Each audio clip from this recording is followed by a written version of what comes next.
قسط number 16 novel دل ہارے تحریر مومنہ جمیل۔ بالکل لیزا ٹھیک کہہ رہی ہے، ہم یہاں بہت آرام میں ہیں۔ جلال نے لفظ آرام پر کچھ زیادہ ہی زور ڈالا تو لیزا کو اپنی ہنسی کنٹرول کرنا مشکل لگنے لگی۔ ان کے اصرار پر شہریار اور روحا نے ضد نہیں کی، اس لیے اگلے دن وہ چلے گئے جبکہ وہ دونوں وہیں رہ گئے۔ آج وہ دونوں ساتھ ساتھ مال روڈ کی طرف آئے۔ لیزا شاپنگ کر رہی تھی اور جلال اسے دیکھ رہا تھا۔ یہ کیسے ہیں؟ انتہائی خوبصورت ایئر رنگز اٹھا کر اپنے کان سے لگاتے ہوئے لیزا نے جلال سے پوچھا۔ بہت اچھے ہیں، وہ فوراً مستعدی سے بولا۔ وہ ایئر رنگز واقعی اسے بہت پسند آئے تھے، مگر لیزا نے وہ دکاندار کو واپس کر دیے اور آگے بڑھ گئی۔ پیچھے سے جلال نے قیمت پوچھ کر وہ خرید لیے، مگر اسے دیے نہیں، اپنی جیب میں اڑس لیے۔ لیزا نے جتنی بھی خریداری کی سب کا بل اس نے ادا کیا۔ لیزا نے اپنے کریڈٹ کارڈ سے بل دینا چاہا تو جلال اسے روکتے ہوئے کہا، میں تمہارا شوہر ہوں اور یہ میرا فرض ہے۔ یہ سبق تم نے ہی مجھے یاد کروایا ہے اور اب خود ہی بول رہی ہو۔ میرے لیے تو آپ دانتوں کے بھوت ثابت ہوئے ہیں۔ دوسرے دن شام کے کھانے پر ہنستے ہوئے لیزا نے اسے چھیڑا۔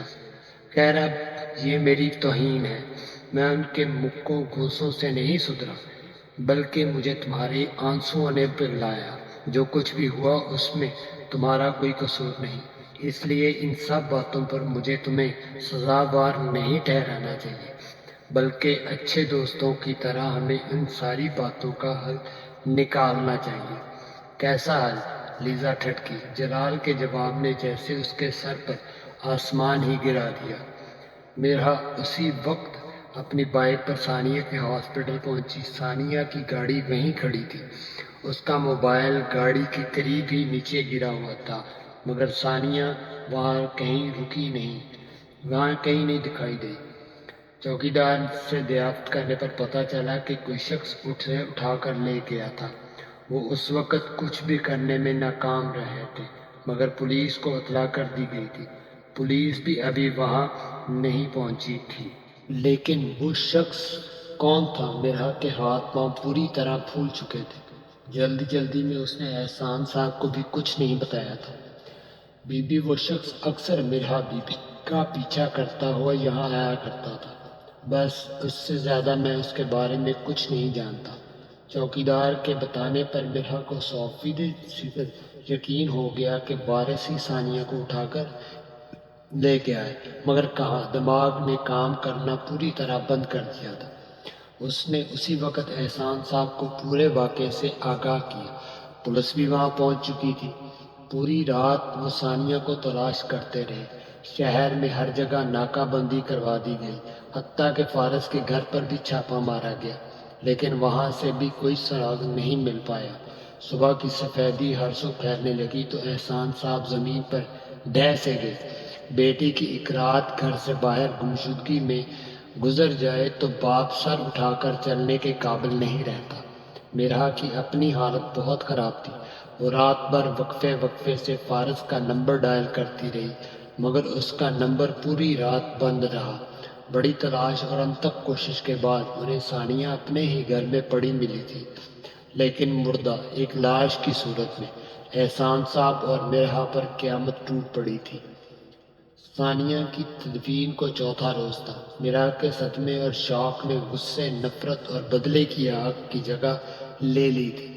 وہ تمام ہمت مجتمع کرتے ہوئے تھانے گئی اور وارث خاقان کے خلاف پرچہ کٹوایا۔ عملی طور پر تو وہ جیل کی سلاخوں کے پیچھے موجود تھا۔ اس حرکت کے بعد وہ کہیں بھی روپوش ہونے کی بجائے فارس کے گھر پر ہی رکا ہوا تھا۔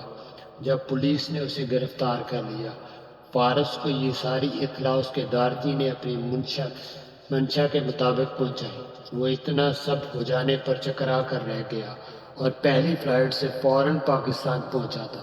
احسان صاحب نے کسی بھی قانونی کارروائی میں حصہ نہیں لیا تھا، ان کا وجود تو بستر پر جم کر رہ گیا تھا۔ اور آنکھیں پتھرا گئی تھیں۔ بڑی مشکل سے انہوں نے ثانیہ کی آخری رسومات ادا کی تھی۔ ہاں، مگر انہوں نے مرحا کو کسی بھی کارروائی سے روکا نہیں تھا۔ وارث کو 1 ہفتے بعد عدالت میں پیش ہونا تھا۔ مرحا اس دن فارس کے چیمبر میں موجود تھی۔ اس نے شروع سے لے کر آخر تک فارس کو ساری داستان روتے ہوئے سنائی تھی۔ وہ شخص اس کی زندگی میں انصاف کی واحد کرن تھا۔ تمہارے ساتھ جو کچھ بھی ہوا مرحا، اس کے لیے مجھے بہت افسوس ہے اور تم سے ہمدردی بھی، مگر کیا تمہارے پاس اس بات کا کوئی ثبوت بھی ہے کہ یہ سب کچھ وارث بھائی ہی نے کیا ہے؟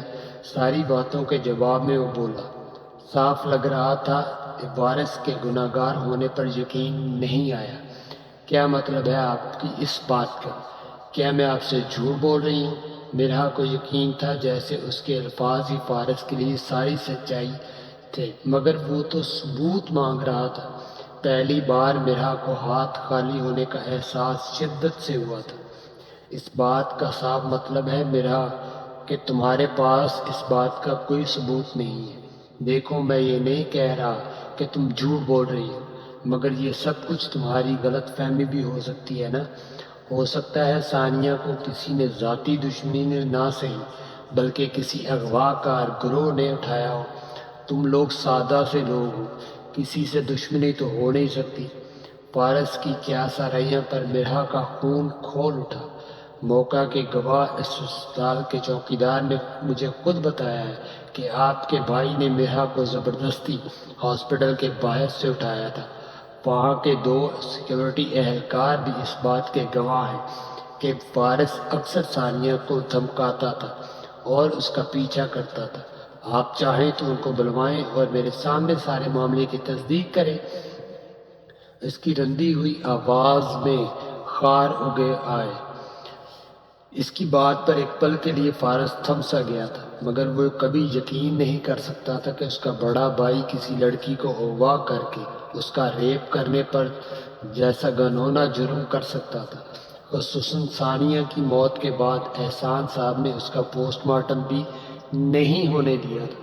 اس بات نے ان کے کیس کو اور بھی کمزور کر دیا تھا، مگر ثانیہ جس حال میں انہیں ملی تھی وہ یقین سے کہہ سکتے تھے کہ اس کی عصمت کو بے دردی سے تار تار کیا گیا تھا۔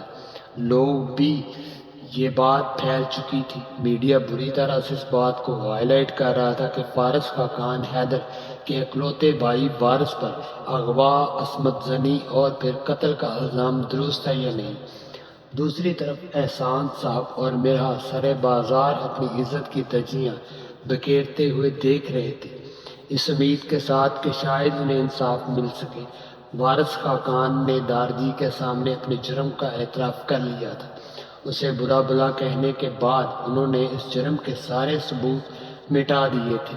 وہ جانتے تھے فارس سچائی جان کر کبھی بھی اپنے بھائی کی رہائی کا سامان کرنے پر آمادہ نہ ہوتا۔ وہ اپنے وارث کو کھونا نہیں چاہتے تھے، اس لیے انہوں نے فارس کو اس معاملے میں پوری طرح اندھیرے میں رکھا۔ فارس نے ہر طرح کے چاند پھٹک کر لی تھی، مگر کوئی ثبوت وارث کے خلاف اس کے ہاتھ نہیں لگا تھا۔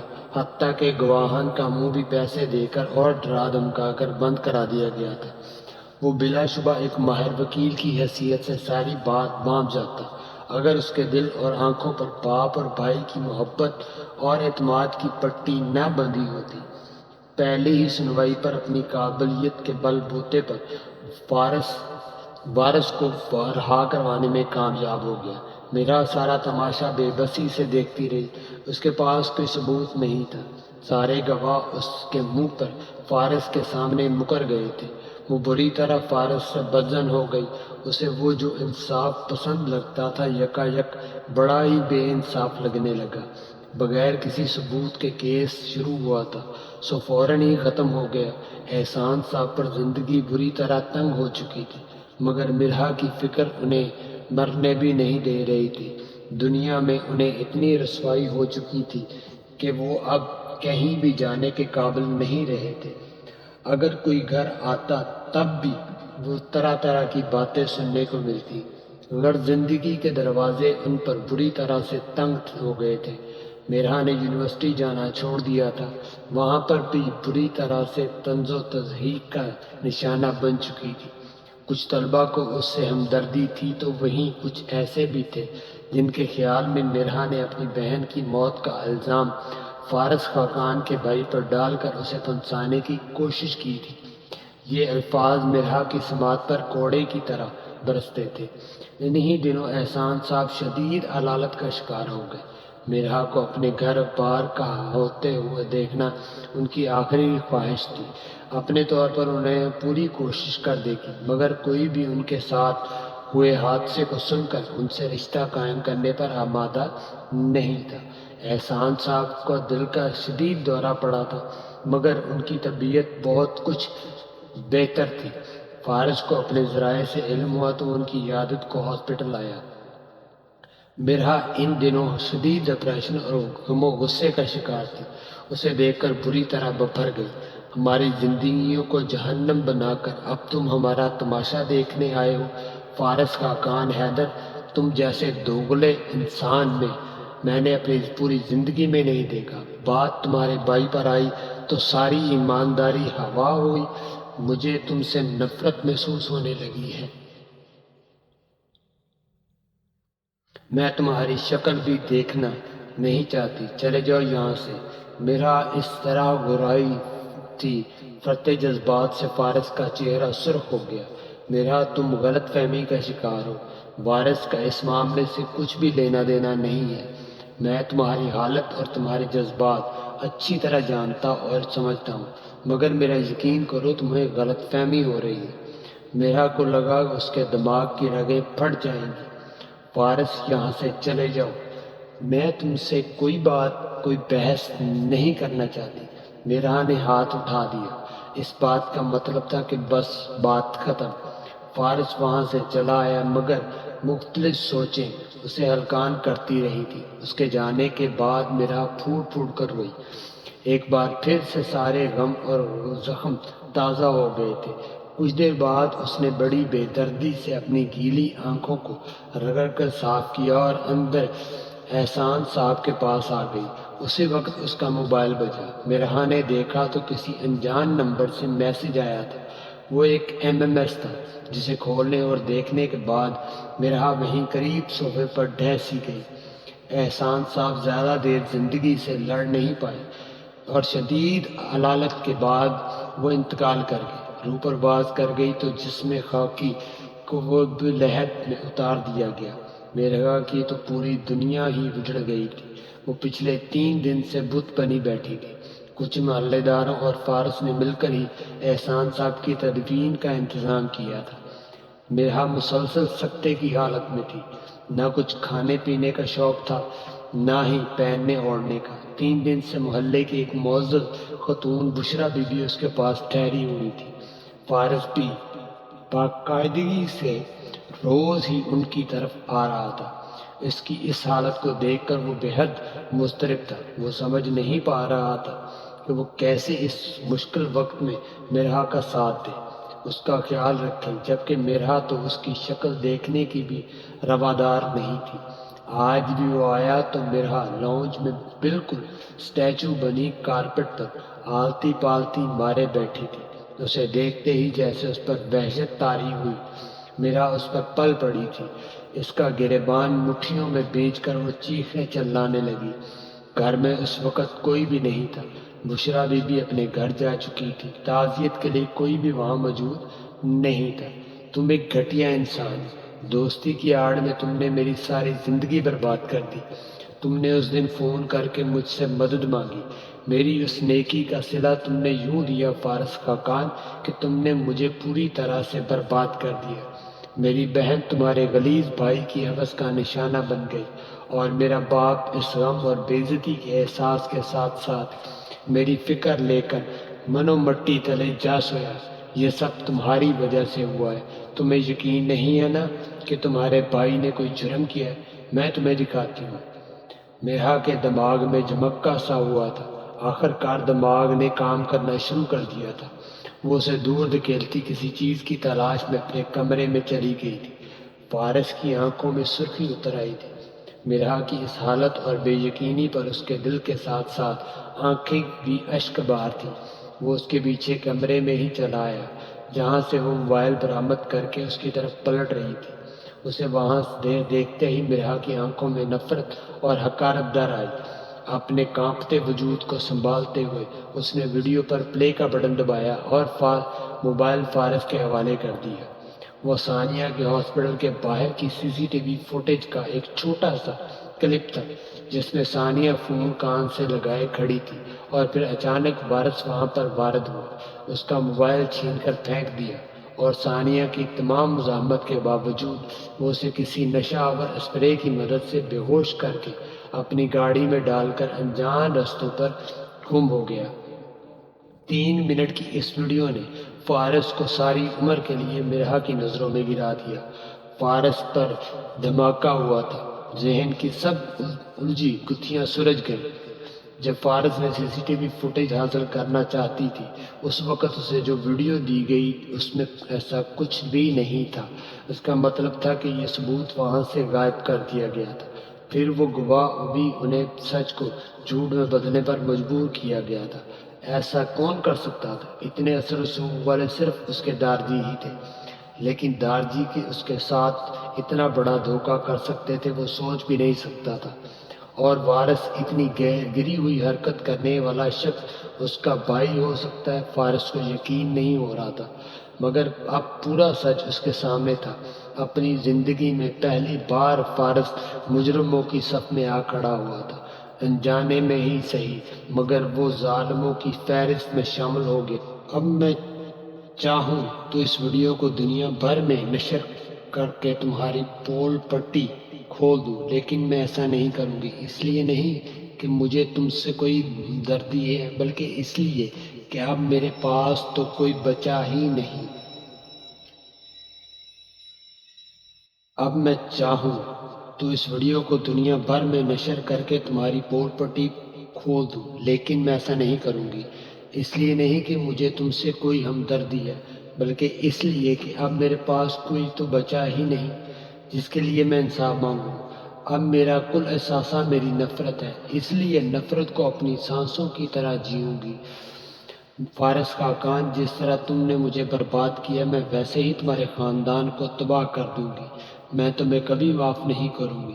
میری بد دعائیں ساری عمر تمہارا پیچھا کریں گی۔ تم تڑپو گے، پلک پلک کر معافیاں مانگو گے، تم بھی تمہیں معاف نہیں کروں گی۔ تم اس جرم کی پاداش میں تعمر قید رہو گے۔ وہ بالکل بے رحم رویے سے کہی جا رہی تھی اور فارس شگفت خوردہ سا سب کچھ سنتا جا رہا تھا۔ ذلت کی جن پستیوں میں تم نے میرے خاندان کو دھکیلا ہے، اب تم ہی اس ذلت سے مجھے نکالو گے، اپنے دامن کی عزت سے باندھ کر۔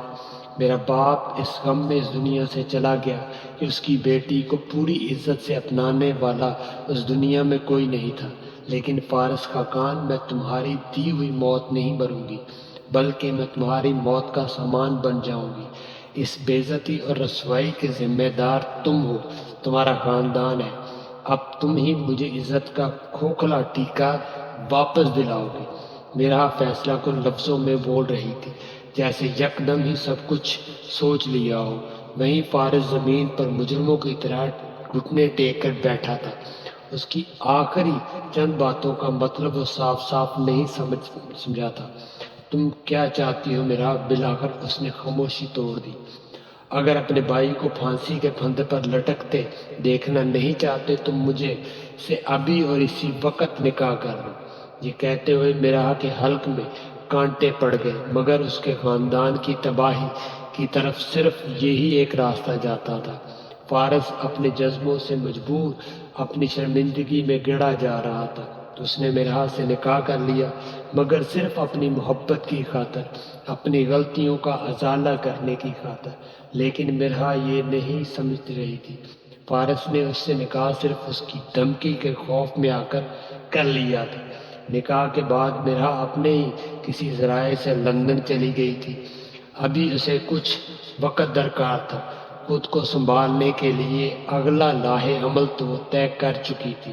فارس اور اس کے خاندان کی بربادی کا مگر اس پر عمل پیرا ہونے کے لیے اس نے ابھی پوری طرح تیاری کرنی تھی۔ 2 سال بعد وہ لندن سے آئی تو اس کی حالت قدرے بہتر تھی۔ مالی طور پر بھی وہ پہلے سے زیادہ مستحکم ہو چکی تھی۔ اس نے احسان صاحب کی ساری جائیداد بیچ دی۔ اپنی کمائی کی رقم شامل کرنے کے بعد اس نے فارس خاقان کی کمپنی کے 50% شیئرز خرید لیے۔ اسے واپس آ کر ہی پتہ چلا تھا کہ فارس خاقان حیدر نے وکالت چھوڑ دی تھی اور اب ایک دوسرا بزنس شروع کر لیا تھا۔ اس کے اس عمل پر اسے حیرت ہوئی تھی، مگر اسے لگا کہ شاید فارس اپنے گناہوں پر پچھتا رہا تھا، لیکن وہ یہ نہیں جانتی تھی کہ یہ پچھتاوا وہ ناکردہ گناہوں پر تھا۔ اس کی کمپنی میں برابر کا حصہ دار بننے کا صرف ایک ہی مقصد تھا، وہ حیثیت کے فرق کو مٹا کر برابری کی بنیاد پر اس سے بات کرنا چاہتی تھی۔ مرحا کے خیال میں پچھلی بار ان کی جیت ان کے رتبے کی وجہ سے ہوئی۔ اس حادثے کے بعد پیسے کی پاور پر مرحا کو بھی یقین ہو گیا تھا۔ جلال نے طلاق دے کر اس سے زبردستی کے رشتے سے آزاد کروانے کی یقین دہانی کرواتے ہوئے ساتھ ساتھ اپنی پرانی محبت احمد سے شادی کرنے کا مفت مشورہ دیا تھا۔ ذلت کی پستیوں میں گری ہوئی اس کی اس بات پر لیزا سن رہ گئی تھی۔ قسمت نے جلال کی چاہ اس کے انگ انگ میں رچا کر اسے اس سے اس قدر بدظن کر دیا تھا، لیزا اسے اپنی صفائی میں ایک لفظ بھی نہیں بولا گیا۔ اس نے جلال کو فوری واپسی جانے کے لیے کہا تھا، اب وہاں اس کے ساتھ ایک پل بھی رکنا نہیں چاہتی تھی۔ جلال نے اس سے بات کرنے کی بڑی کوشش کی، مگر لیزا کچھ بھی سننے کے موڈ میں نہیں تھی۔ جلال کے اندر پل رہے اس شک سے آگاہی کے بعد لیزا کو اس کے ساتھ ایک پل بھی گزارنا بہت مشکل لگ رہا تھا۔ وہ وقت سے پہلے گھر آ گئے تو وہ سب کو ان کی فکر لاحق ہونے لگی، مگر جلال نے لیزا کی طبیعت کچھ ٹھیک نہیں کہہ کر ٹال دیا۔ لیزا کے چہرے پر زردیاں گلی ہوئی تھیں، وہ کہیں سے بھی خوش دکھائی نہیں دے رہی تھی۔ جلال بھی چپ چاپ سا تھا۔ مرزا صاحب نے محسوس کر لیا تھا، مگر اس وقت کچھ بھی کہنا انہیں مناسب نہیں لگا۔ لیزا کی رہی سہی طاقت بھی جلال کی اس بات سے جواب دے گئی۔ اس نے بہت سی تاویلیں سوچی جنہیں مرزا انکل کے سامنے پیش کر کے وہ یہاں سے آزادی کا پروانہ حاصل کر سکتی تھی۔ 2 دن ہمت مجتمع کرنے کے بعد اس نے مرزا صاحب سے بات کرنے کا ارادہ کر ہی لیا تھا، مگر تبھی غیر متوقع طور پر شہریار اور روحا کی آمد ہو گئی۔ وہ 3 دن بعد آنے والے تھے، مگر اتنی جلدی کیسے آ گئے؟ سب کی طرح اس کے دل میں بھی سوالیہ نشان تھے، مگر یہ راز بھی فوراً ہی کھل گیا۔ روحا ماں بننے والی تھی۔ اس خوشخبری نے پورے مرزا ہاؤس میں خوشیاں اور رونقیں بکھیر دی تھی۔ ایسے میں وہ سب کی بدمزگی کا سامان نہیں بننا چاہتی تھی، اس لیے دل پر تھوڑے مزید عرصے کے لیے پتھر رکھ لیا۔ واپس آ کر وہ جلال سے کسی طرح کی بھی بات نہیں کر رہی تھی، اس کے سارے کام خاموشی سے کر دیتی اور اس کے کمرے میں آنے سے پہلے ہی سو جاتی تھی۔ اس کی اس لاتعلقی کی وجہ جاننے سے جلال قاصر ہی تھا۔ آج بھی روحا کے گھر والے آئے ہوئے تھے، گھر بھر میں جشن کا سا سما تھا۔ لیزا سب کے لیے کھانا تیار کر کے فارغ ہوئی تو کپڑے تبدیل کر کے نماز ادا کی، پھر ڈرائنگ روم میں چلی آئی جہاں سبھی محفل جمائے ہوئے تھے۔ بس اب اللہ مجھے جلال کی طرف سے خوشخبری سنائے۔ جلال کے بچوں کو اپنی گود میں کھلانے کا بڑا سا ارمان ہے۔ لیزا کو اندر داخل ہوتے دیکھ کر ساجدہ بیگم بولی تو چائے پیتے جلال کو زور کا اچھو لگا، جبکہ لیزا خفت سے سرخ پڑ گئی۔ آپ کی بڑی بہو کی طرف سے ابھی کوئی خوشخبری نہیں آئی؟ روحا کی والدہ سبیہ خاتون یوں بولی جیسے نہ جانے کون سا گناہ سرزد ہو گیا ہو۔ لیزا کی بڑی بہن کے ہاں تیسرا مہینہ چل رہا ہے۔ دونوں بہنوں کی قسمت بڑی اچھی ہے۔ بڑی اپنے سارے لچھن دکھا کر بھی اپنے شوہر کے ساتھ خوش بس رہی ہے اور چھوٹی آپ جیسے اعلیٰ خاندان کی بہو بن گئی۔ مقدر کی بات ہے، ورنہ ایسی بدنام لڑکیوں کے ساتھ کون رشتہ جوڑتا ہے؟ وہ حارث چچی